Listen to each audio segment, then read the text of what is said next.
आकाशवाणी गोरखपुर से प्रादेशिक समाचार।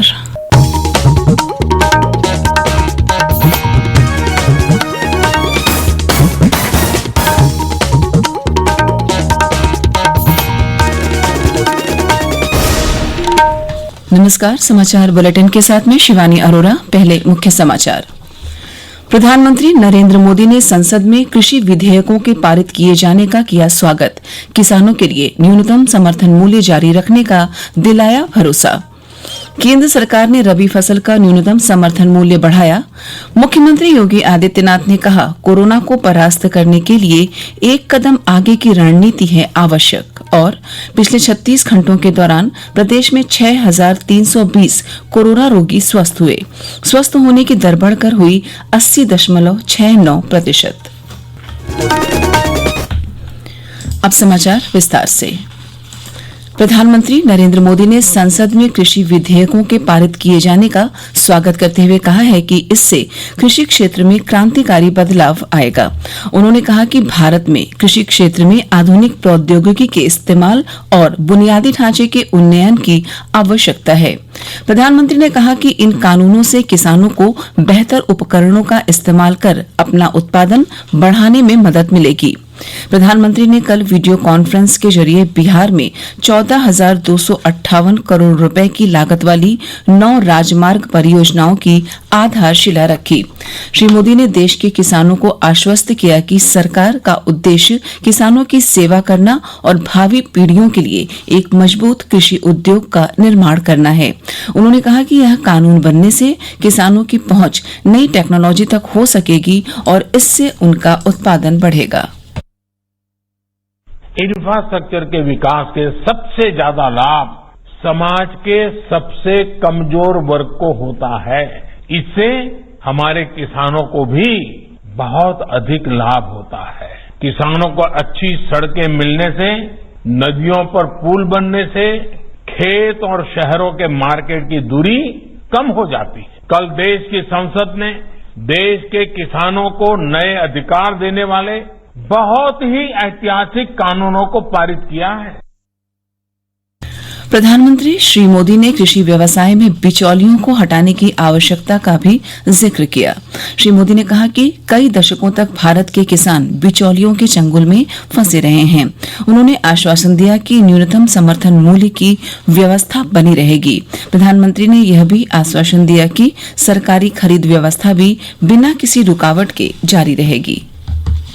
इतने बड़े व्यवस्था परिवर्तन के बाद कुछ लोगों को अपने हाथ से नियंत्रण जाता हुआ दिखाई दे रहा है। इसलिए अब ये लोग एमएसपी पर किसानों को गुमराह करने में जुटे हैं। ये वही लोग हैं जो बरसों तक एमएसपी पर स्वामीनाथन कमेटी की सिफारिशों को अपने पैरों के नीचे दबाकर बैठे रहे। मैं देश के प्रत्येक किसान को इस बात का भरोसा देता हूं कि एमएसपी की व्यवस्था जैसे पहले चलती आ रही थी वैसे ही चलती रहने वाली है। इसी तरह हर सीजन में सरकारी खरीद के लिए जिस तरह अभियान चलाया जाता है वो भी पहले की तरह चलते रहेंगे। नए कानूनों से इन व्यवस्थाओं पर किसी प्रकार की आंच नहीं आएगी। प्रधानमंत्री ने कहा कि इन विधेयकों का उद्देश्य कृषि क्षेत्र में बदलाव लाना और किसानों का जीवन बेहतर करने के लिए उन्हें सशक्त बनाना है। कई जगह ये भी सवाल उठाया जा रहा है कि अब कृषि मंडियों का क्या होगा। क्या कृषि मंडियां बंद हो जाएगी? क्या वहां पर खरीद बंद हो जाएगी? जी नहीं, ऐसा कतई नहीं होगा। और मैं यहां स्पष्ट कर देना चाहता हूं कि ये कानून, ये बदलाव कृषि मंडियों के खिलाफ नहीं है। कृषि मंडियों में जैसे काम पहले होता था वैसे ही अब भी होगा। बल्कि ये हमारी ही एनडीए सरकार है जिसने देश की कृषि मंडियों को आधुनिक बनाने के लिए निरंतर काम किया है। केंद्र सरकार ने 6 रबी फसलों का न्यूनतम समर्थन मूल्य बढ़ा दिया है। कृषि मंत्री नरेंद्र सिंह तोमर ने लोकसभा में एक बयान में जानकारी दी कि आर्थिक मामलों की मंत्रिमंडलीय समिति ने गेहूं, चना, मसूर, सरसों, ज्वार और कुसुम फसलों के न्यूनतम समर्थन मूल्य में वृद्धि को मंजूरी दी है। गेहूं के समर्थन मूल्य में 50 रुपए की वृद्धि कर इसकी कीमत 1,975 रुपए प्रति क्विंटल कर दी गई है। मसूर के समर्थन मूल्य में प्रति क्विंटल 300 रुपए, सरसों तथा चना के लिए 225 रुपए, ज्वार के लिए 75 रुपए, जबकि कुसुम के समर्थन मूल्य में प्रति क्विंटल 112 रुपए की बढ़ोतरी की गई है। श्री तोमर ने बताया कि सरकार ने पिछले 6 वर्षों में सरकारी खरीद के लिए किसानों के लिए लगभग 7 लाख करोड़ रुपए की राशि मंजूर की है। हमने 6 साल के भीतर नरेंद्र मोदी जी के नेतृत्व में एमएसपी के भुगतान के रूप में 7 लाख करोड़ रुपया किसानों को भुगतान किया है, जो यूपीए सरकार से लगभग दोगुना है। जो नरेंद्र मोदी जी ने कहा वो एमएसपी घोषित करके उसको आज हमने प्रमाणित किया है। प्रादेशिक समाचार आप आकाशवाणी गोरखपुर से सुन रहे हैं। मुख्यमंत्री योगी आदित्यनाथ ने कहा कि कोरोना को परास्त करने के लिए एक कदम आगे की रणनीति आवश्यक है। उन्होंने कहा कि जनपद मुख्यालय से लेकर ब्लॉक स्तर तक कोविड-19 के नियंत्रण और उपचार की प्रत्येक कड़ी को मजबूत रखा जाए। मुख्यमंत्री कल लखनऊ में कोविड-19 पर अनलॉक व्यवस्था की समीक्षा कर रहे थे। उन्होंने कहा कि कोविड-19 एक नई बीमारी के रूप में दुनिया के सामने आया है, इसलिए इसे परास्त करने की रणनीति भी विशेष होनी चाहिए। उन्होंने कहा कि सरकार कोरोना पर नियंत्रण के लिए सभी व्यवस्थाएं कर रही है। मुख्यमंत्री ने लखनऊ और कानपुर जनपदों में चिकित्सा व्यवस्था को और सुदृढ़ करने के निर्देश दिए। उन्होंने कहा कि अस्पतालों में ऑक्सीजन की आपूर्ति किसी भी दशा में बाधित न होने पाए। मुख्यमंत्री ने लोगों की प्रतिरोधक क्षमता बढ़ाने के बारे में प्रचार प्रसार पर जोर देने की आवश्यकता बताई।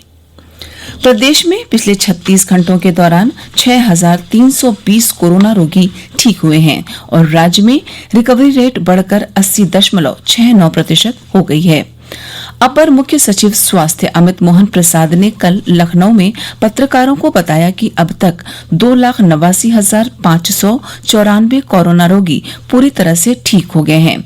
उन्होंने बताया कि 4,703 नए कोरोना रोगी मिलने के बाद सक्रिय कोरोना रोगियों की संख्या इस समय प्रदेश में 64,164 है।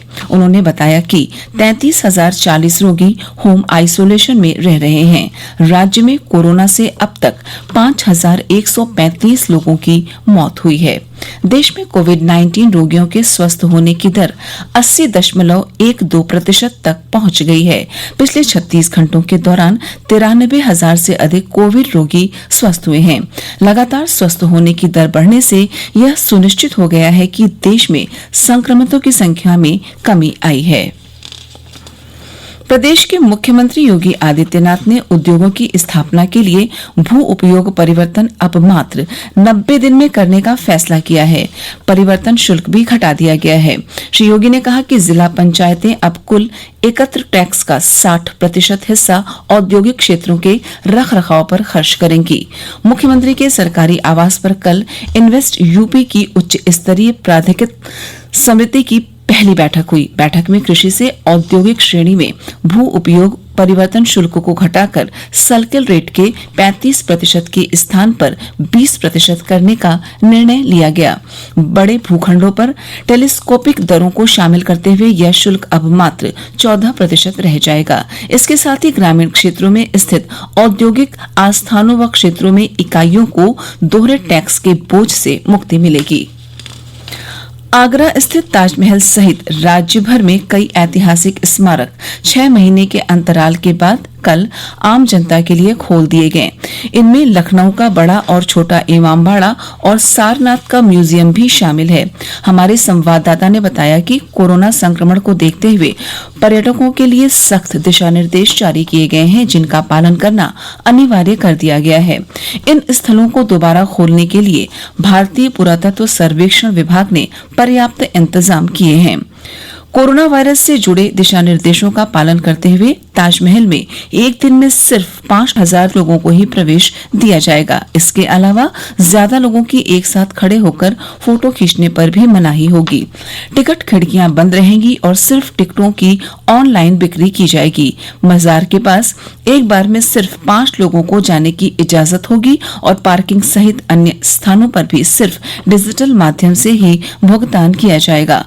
पर्यटकों को थर्मल स्कैनिंग के बाद ही ताजमहल में प्रवेश मिलेगा। अंत में इस बुलेटिन के मुख्य समाचार एक बार फिर।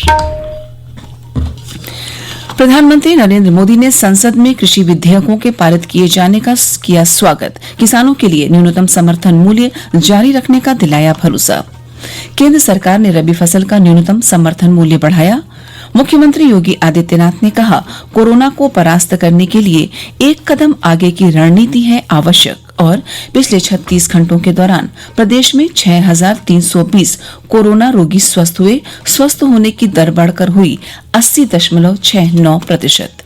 इसी के साथ प्रादेशिक समाचार समाप्त हुए। नमस्कार।